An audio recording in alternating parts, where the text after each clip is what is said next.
السلام عليكم ورحمة الله وبركاته. نحمده ونصلي على رسوله الكريم. أما بعد، فأعوذ بالله من الشيطان الرجيم. بسم الله الرحمن الرحيم.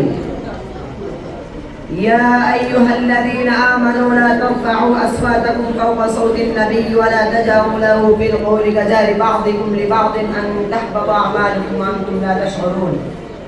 وقال بعض السلف خير الآباء من علمك. আল-আমান ছাত্র কাফেলা কর্তৃক আয়োজিত বাৎসরিক প্রতিযোগিতার সম্মানিত সভাপতি ও বিজ্ঞ বিচারক মণ্ডলী এবং আমার সামনে বাংলার দূর দূরান্ত থেকে আগত ইলম পিপাসু ছাত্র ভাইরা, সকলকে জানাই আমার অন্তঃস্থল থেকে আন্তরিক মোবারকবাদ। আজকে আমার বিষয়বস্তু হলো উস্তাদের খিদমত ও মর্যাদা।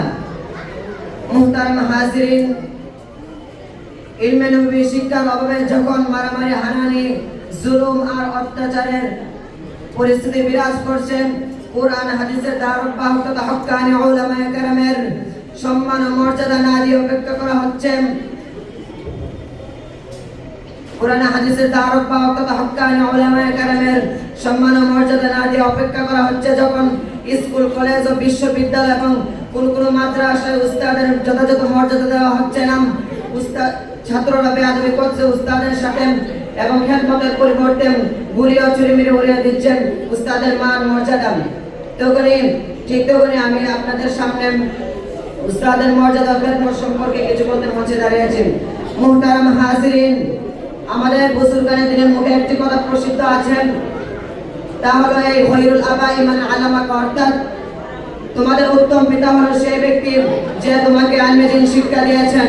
কেননা জন্মদাতা পিতা তো সন্তান আসমান থেকে জমিনে নামায়, আর রুহানি পিতা তথা উস্তাদ সন্তানকে ইসলামিক কৃষ্টি, তাহজিব এবং সভ্যতার আলো দিয়ে জমিন থেকে আসমানে সমাসীন করেন। তাই তো যখন বাদশাহ জুলকারনাইনকে জিজ্ঞাসা করা হয়েছিল, আপনি আপনার উস্তাদকে এত সম্মান করেন কেন, তখন তিনি তার উত্তরে বলেছিলেন, আমার পিতামাতা আমাকে নবমণ্ডল থেকে ভূমণ্ডলে নামিয়েছেন, আর আমার উস্তাদ আমাকে ভূমণ্ডল থেকে নবমণ্ডলে উঠিয়েছেন, তাই আমি উস্তাদদেরকে এত সম্মান করি। এই জন্য উস্তাদের হক পরিপূর্ণ আদায় করা এবং তাদের সন্তুষ্টির লক্ষ্য রাখা এবং অসন্তুষ্টি থেকে বেঁচে থাকা জরুরি, এবং আমাদের অন্তর উস্তাদের প্রতি ভালোবাসা রাখা একান্ত কর্তব্য। মুহতারাম হাজিরিন, উস্তাদের খেদমতের ফজিলত পরিসীম যা বর্ণনা করা শেষ করা যাবে না, যার ফলাফল আমরা অনেকে দেখেছি। উস্তাদের খেদমতের কারণে সম্মানের উচ্চাসনে আরোহণ করেছেন।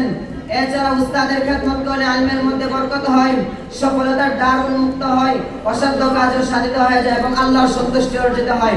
দেখুন আমাদের পূর্বপুরুষরা তাদের উস্তাদকে কেমন খেদমত করতেন।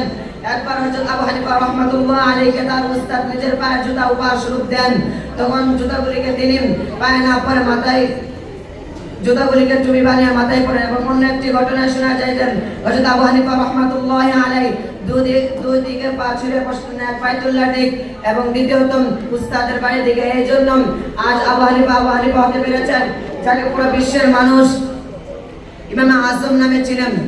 এই ছিল আমাদের পূর্বপুরুষদের উস্তাদের প্রতি ভালোবাসা এবং মহব্বত। মুহতারাম হাজিরিন, আজ যতদিন অতিবাহিত হচ্ছে আমাদের মধ্যে উস্তাদের প্রতি উদাসীনতা ততই বাড়ছে।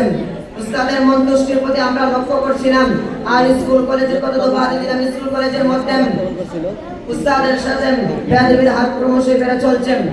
এই জন্য আমাদের উস্তাদের খেদমতের মাধ্যমে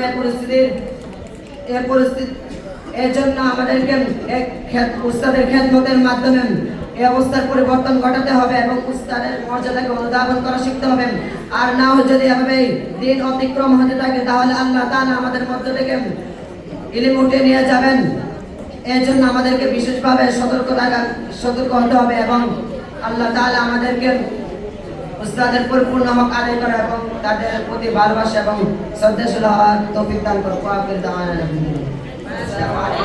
মাশাআল্লাহ, জাযাকাল্লাহ।